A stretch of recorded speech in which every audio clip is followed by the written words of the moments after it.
ایک ہی کہتے ہیں کہ بعض لوگ یہ کہتے ہیں کہ شریعت علیحدہ ہے، طریقت علیحدہ ہے، ہمیں شریعت کی معاذ اللہ ضرورت نہیں، ہم تو طریقت والے لوگ ہیں۔ دیکھیے نبی کریم صلی اللہ علیہ وسلم جو تھیوری لے کر آئے اس کو کہتے ہیں شریعت، جو تعلیم ہے، اور جو پریکٹیکل سرکار نے کر کے دکھایا، جو عمل کر کے دکھایا، اس کا نام ہے طریقت۔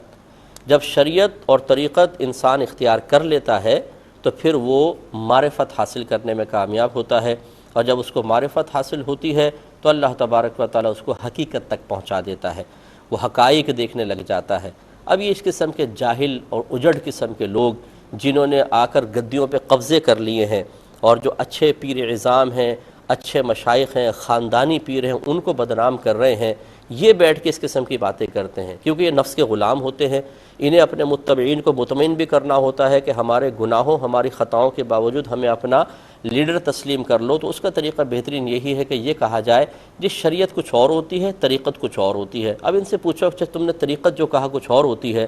کہیں نہ کہیں سے تو اس کا ثبوت ہوگا نا، لاؤ وہ ثبوت پیش کرو۔ 1500 سال کے اندر کون سے بزرگ تھے جو تمہاری اس طریقت کے اوپر عمل پیرا تھے، جن کی تم اتباع کر رہے ہو؟ وہ شیطان کے علاوہ کوئی نظر نہیں آئے گا، ان کا پیر شیطان ہوتا ہے۔ شیطان نے سب سے پہلے اللہ تبارک و تعالیٰ کی نافرمانی کی، اس نے اپنے ایک طریقہ نکالا، شریعت کو چھوڑ دیا، اللہ تبارک و تعالیٰ کے حکم کو نظر انداز کیا۔ تو اب آپ خود غور کر لیجئے، آدم علیہ السلام سے لے کر ہمارے سرکار تک، پھر ان کے جو قریب متبعین، پھر صحابہ کرام، پھر اولیاء اعظام، سب کے سب اللہ تبارک و تعالیٰ کے احکام اور نبیوں کی لائی ہوئی، جو متبعین ہیں وہ نبیوں کی لائی ہوئی شریعت پہ چلتے رہے، اور انبیاء علیہ السلام خود بھی اس پر عمل پیرا ہو کے شریعت بتاتے رہے۔ یہ کون سا گروپ نکل آیا؟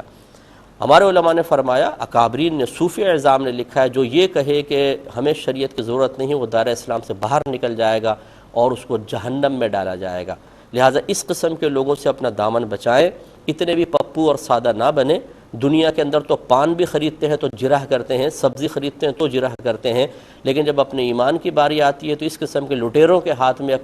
اپنے ایمان اور اپنی بچیوں کے ایمان دے کر اور ہم مطمئن ہو جاتے ہیں، اور یہ لوٹ رہے ہیں، اپنے خزانے بھر رہے ہیں اور لوگوں کو گمراہ کر رہے ہیں۔ اس قسم کے لوگوں سے محفوظ رہا جائے۔ ہاں، اچھے پیر اعظام جو صحیح العقیدہ ہوں، صاحب علم ہوں،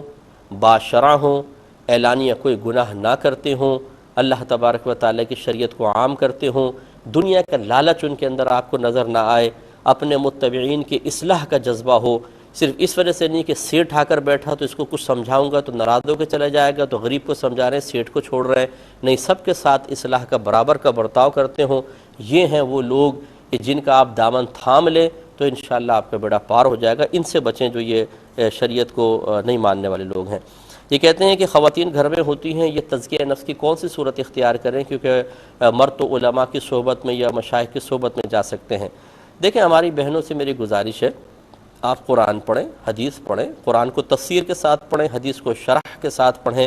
بہت سی باتیں سمجھ میں آئیں گی۔ اسی طریقے سے بہت سے پروگرامز ہوتے ہیں، میں گزارش کرتا ہوں ہمارا درس بخاری آپ دیکھیں، الحادی دیکھیں، احکام شریعت بھی آپ دیکھیں گے، بہت کچھ سمجھ میں آئے گا۔ میری اکثر کوشش ہوتی ہے کہ میں بڑی بڑی باتیں کرنے کے بجائے عوامی سطح پر اتر کے عوام کے لیے کام کروں۔ بڑی بڑی کتابیں لکھنے والوں نے لائبریریاں بھر دی ہیں، مشکل بیانات کرتے ہیں، لوگ کہتے ہیں واہ واہ بڑا زبردست بیان ہے، لیکن اس میں عمل والی کون سی بات ہوتی ہے؟ عوام اس سے بعض وقت نہیں سیکھ پاتی ہے، اس کی وجہ سے عوام زیادہ دین سے دور ہو جاتی ہے۔ آپ ہمارے بیانات سن کر دیکھیں، بالکل عوام کی اصلاح کے لیے ہوتے ہیں، انہیں آپ ضرور مطالعہ کریں۔ اس کے علاوہ تصوف کی وہ کتب جیسے امام غزالی رحمۃ اللہ علیہ نے لکھی ہیں، ان کا مطالعہ کریں، اور انشاءاللہ جیسے میں نے آپ کو پچھلے پروگرام میں بھی عرض کیا تھا، آپ دعا کریں کہ میں ایک کتاب لکھ رہا ہوں، یہ کتاب مکمل ہو جائے تو الف سے لے کر یہ تک انشاءاللہ ایک عام مسلمان کو کس طریقے سے سب سے پہلا اسٹیپ اٹھانا چاہیے، پھر سیکنڈ، پھر تھرڈ، کس طرح وہ قرب الہی کی منازل طے کر سکتا ہے، اللہ کی بارگاہ میں مقبول ہو سکتا ہے، کس طرح اپنا تزکیہ نفس کر سکتا ہے، مردوں کے لیے، خواتین کے لیے، دونوں کے لیے انشاءاللہ مفید ہوگی۔ آپ دعا کریں میں کتاب کمپلیٹ کرنے میں کامیاب ہو جاؤں۔